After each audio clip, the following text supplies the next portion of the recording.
اسلام زندہ باد. پرسوں یہ حدیث میں نے پڑھی ابن ماجہ میں کہ ملک الموت کہتا ہے ایتھا النفس الخبیثہ کانت فی الجسد الخبیث، اے خبیث روح جو خبیث جسم میں تھی، اخرجی باہر آؤ.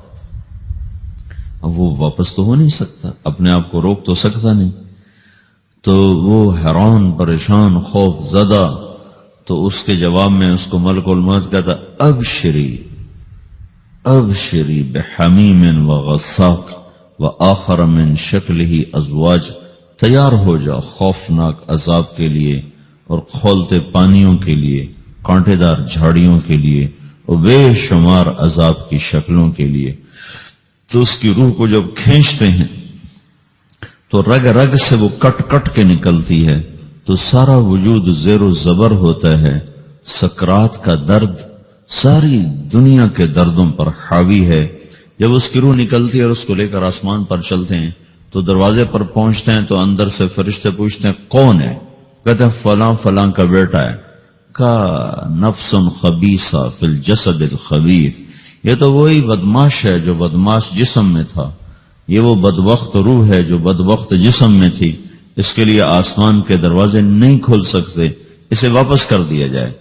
تو آسمان کے دروازے لا تفتح لهم ابواب السماء ولا يدخلون الجنت حتى يلج الجمل في سم الخياط، کہ ان کے لیے آسمان کے دروازے نہیں کھلیں گے اور ان کے لیے جنت کے دروازے نہیں کھلیں گے. پھر یہ وہاں سے نیچے گرائے جاتے ہیں جو اللہ کا قید خانہ ہے سجین. وما ادراک ما سجین کتاب مرقوم، وہ تمہیں خبر نہیں کہ وہ کیا خوفناک قید خانہ ہے جو اللہ تعالیٰ نے بنایا ہے، اسے وہاں دھکیل دیا جاتا ہے. پھر قیامت تک اس کے لیے انتظار کی گھڑیاں ہیں اور عذاب کی شدت ہے.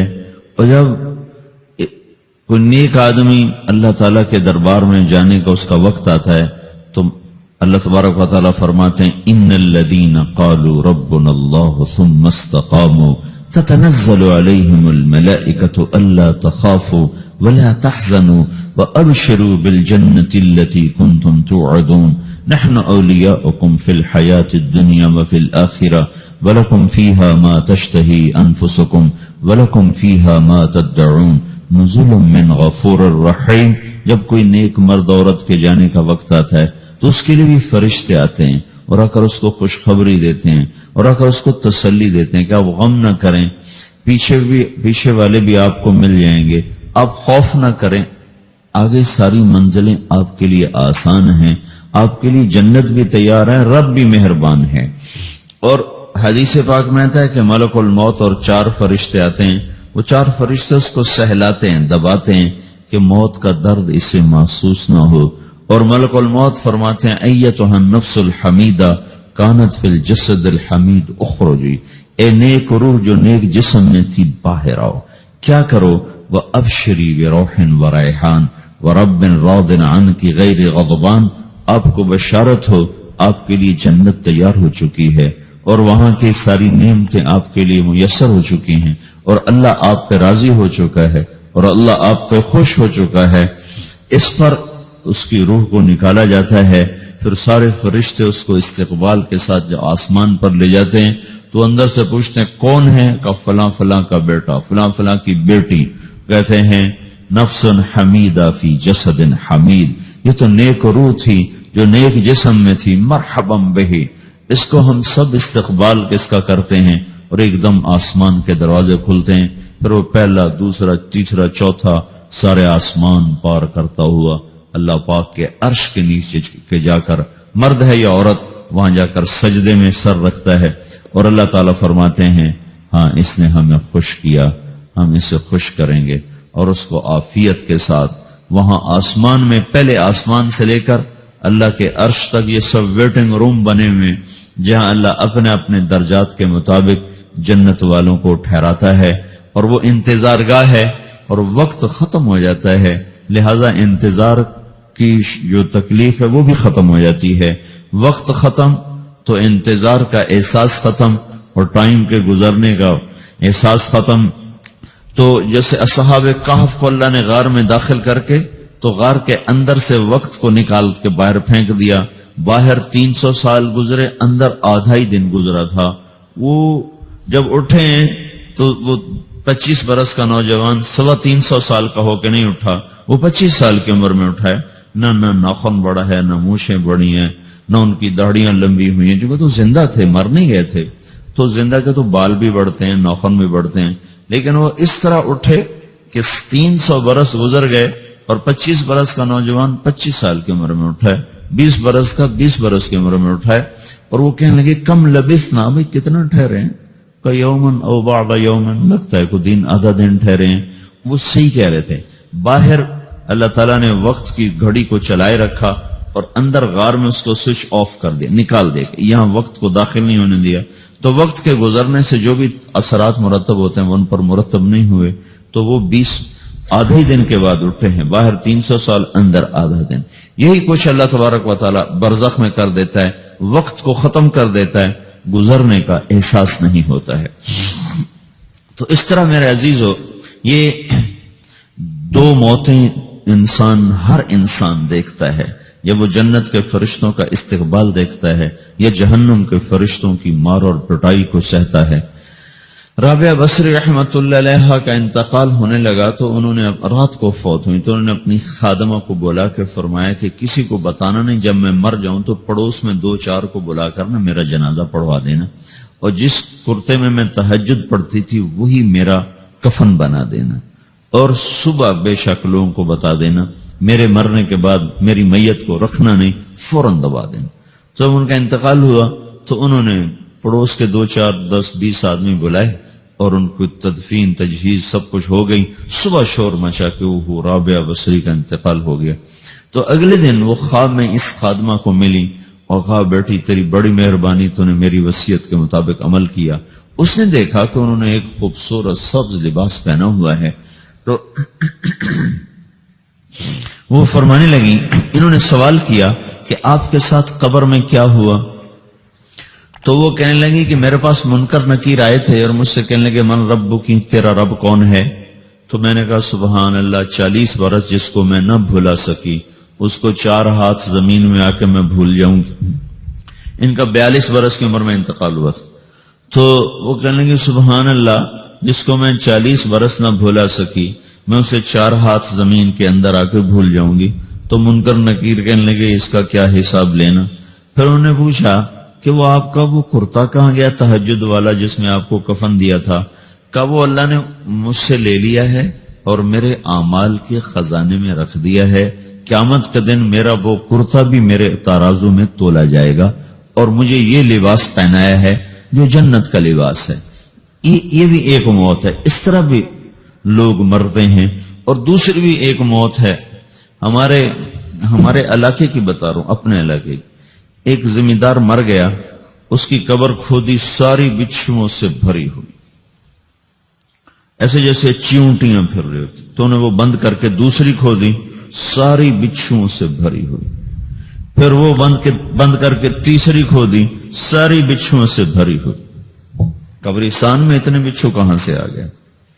یہ زمین کے بچھو نہیں ہے، یہ آخرت کی بلائیں ہیں جس کے ساتھ اب اس سے قیامت تک رہنا ہے اور گزارا کرنا ہے.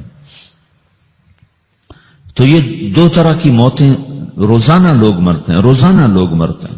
جب نماز کا وقت ہوتا ہے ملک الموت ساری دنیا کا چکر لگاتا اور دیکھتا ہے کون پڑھ رہا ہے کون نہیں پڑھ رہا، کون پڑھ رہا ہے کون نہیں پڑھ رہا. جو نماز کی پابندی کرتا ہے اس کی موت آسانی سے ہوتی، جو نماز میں غفلت کرتا ہے اس کے ساتھ موت کے وقت شدت اور سختی اختیار کی جاتی. تو بھائیو، یہ ایک جسم ہے، ایک روح ہے. روح باقی رہنے والی چیز ہے، جسم مٹ جاتا ہے، پھر اللہ سے قیامت کے دن نیا جسم عطا فرمائے گا، ایک نیا جسم دیا جائے گا. روح وہی ہے جو اللہ کے خزانوں میں جمع ہو جاتی ہے. نافرمان کی سیاہ کالی روح ہوتی، فرما بردار کی روشن چمکدار روح ہوتی. تو اللہ نے کچھ تقاضے جسم کے رکھے ہیں اور کچھ روح کے رکھے ہیں. جسم کے تقاضے پورے نہ کرو تو یہ پریشان ہو جاتا ہے، روح کے تقاضے پورے نہ کرو تو یہ پریشان ہو جاتی. روح کی پریشانی جسم سے زیادہ ہے چونکہ روح کی طاقت جسم سے زیادہ ہے. جسم مٹی سے بنا ہے، اس کی غذا بھی مٹی سے نکلتی ہے. روح آسمان سے ہے، اس کی غذا بھی آسمان سے ہے. روح کا تعلق جب تک اللہ سے نہیں جڑتا اس بھوک اور پیاس لگتی رہتی ہے. جسم کو جب تک روٹی اور پانی نہ ملے یہ تڑپتا اور پریشان رہتا ہے. جیسے اللہ تعالیٰ نے ہمارے جسم میں روٹی اور پانی کی طلب کو بے ساختہ رکھ دیا ہے. میں بیان کے دوران بھی پانی پی رہا ہوں, آپ دیکھ رہے ہیں کہ مجھے میرا حلق سوکھ جاتا ہے, مجھے طلب محسوس ہوتی ہے پانی, حلق سوکھتا ہے پانی کی طرف بھاگتے ہیں, بھوک لگتی ہم روٹی کی طرف بھاگتے ہیں. یہ ایک ایسا اندر میں آٹومیٹک سسٹم ہے کہ ہم اس کو آف نہیں کر سکتے. یہ سوتے سوتے بھی بھوک کی وجہ سے آنکھ کھل جاتی, سوتے سوتے پیاس کی وجہ سے آنکھ کھل جاتی ہے. یہ ایسا خود اللہ تعالیٰ نے ساختہ نظام بنایا ہے کہ آپ اپنے جسم میں روٹی اور پانی کی طلب کو نہیں نکال سکتے. میرے عزیزو, ٹھیک اسی طرح اللہ نے انسانی روح میں اپنی طلب رکھ دی ہے اور اپنے رسول کی طلب رکھ دی ہے. یہ دو طلب ایسی ہیں کہ یہ آپ کے جسم روح سے نکل نہیں سکتی. جیسے بھوکا روٹی نہ کھا لے, پیاسا پانی نہ پی لے, اسے چین نہیں آ سکتا. وہ روح جو اللہ اور اس کے رسول سے نہ آشنا ہے, جب تک وہ وہاں تک پہنچ نہیں جاتی اسے چین نہیں آ سکتا, اس کا اندر پریشان رہے گا. 1997 میں جب جنید جمشید سے میری پہلی ملاقات ہوئی تو اس نے مجھ سے یہ سوال کیا کہ مولوی صاحب, ایک پاکستانی نوجوان جس گلیمر کو خوابوں میں دیکھتا ہے وہ گلیمر تو مجھے زندگی میں ویسے ہی حاصل ہے, میرے چاروں طرف زندگی کا رقص ہے اور میری زندگی کی ہر خواہش, ہر تمنا پوری ہے, اس کے باوجود میرے اندر اندھیرا ہے, میرے اندر خلا ہے. مجھے لگتا ہے میں وہ کشتی ہوں جس کا کوئی ساحل نہیں, جس کی کوئی سمت نہیں, جس کا کوئی گھاٹ نہیں. یہ کیوں ہے؟ میرے ساتھ تو ایسا نہیں ہونا چاہیے. ایک عام لڑکا تو کہتا ہے ہائے کاش یہ ہوتا, اس کو وہ نہیں ہو رہا تو پھر وہ پریشان ہے, ہائے یہ ہوتا, ہائے وہ ہوتا. تو میں تو ہائے نہیں کرتا ہوں, میری تو ہر لذت اور خواہش میرے سامنے تشتری میں سجا کے پیش کی جا رہی. میں کیوں ایسا کر رہا ہوں؟ میں ہائے ہائے کیوں کر رہا ہوں؟ میرا اندر ویران کیوں ہے؟ میرے اندر میں خلا کیوں ہے؟ یہ وہی خلا ہے کہ وہ روح کی پیاس کو شراب میں بجھانا چاہتا ہے, وہ روح کی پیاس کو لڑکی میں بجھانا چاہتا ہے, وہ روح کی پیاس کو موسیقی سے بجھانا چاہتا ہے, وہ روح کی پیاس کو دنیا کی رعنائیوں میں 5 اسٹار ہوٹلوں سے بجھانا چاہتا ہے. روح کیا جانے روٹی کیا ہے, شراب کیا ہے, پانی کیا ہے, عورت کیا ہے, موسیقی کیا ہے, گھنگرو کیا ہے, پائل کیا ہے, چھنکار کیا ہے. روح کو ان چیزوں کی کیا خبر؟ امریکہ میں ہماری ایک جماعت تھی تو 4 لڑکے 2 لڑکیاں, 4 لڑکیاں 2 لڑکے مسلمان ہوئے. تو ایک لڑکے کا نام رکھا تھا ابراہیم, اور اس کو جب پڑھایا نا کلمہ, انہوں نے کہا ہائے, انہوں نے کہا ہائے, اور دونوں ہاتھ یہاں رکھے سینے پر, دل پر, کہا ہائے. تو ہمارے ساتھی ہیں ڈاکٹر اختر, وہ کہنے لگا کیا ہوا کیا ہوا؟ کہنے لگا جب سے ہوش سنبھالا یہ جگہ خالی تھی, یہ تیرے کلمہ پڑھانے پر بھر گئی ہے کہ میری خوشی سے ہائے نکل گئی. یہ جگہ خالی رہے گی, یہاں شراب نہیں پہنچ سکتی, یہاں نغمہ اور موسیقی نہیں پہنچ سکتی, یہاں تالے لگے ہوئے ہیں, یہاں تک کوئی آواز نہیں جا سکتی.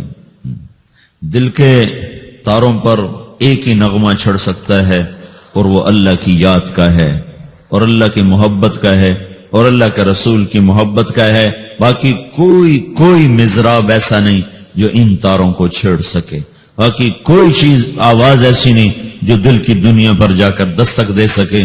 یہاں بند دروازے ہیں, یہاں صرف اللہ پہنچے گا, اللہ کے رسول کا تعلق پہنچے گا, باقی کوئی چیز یہاں نہیں جا سکتی.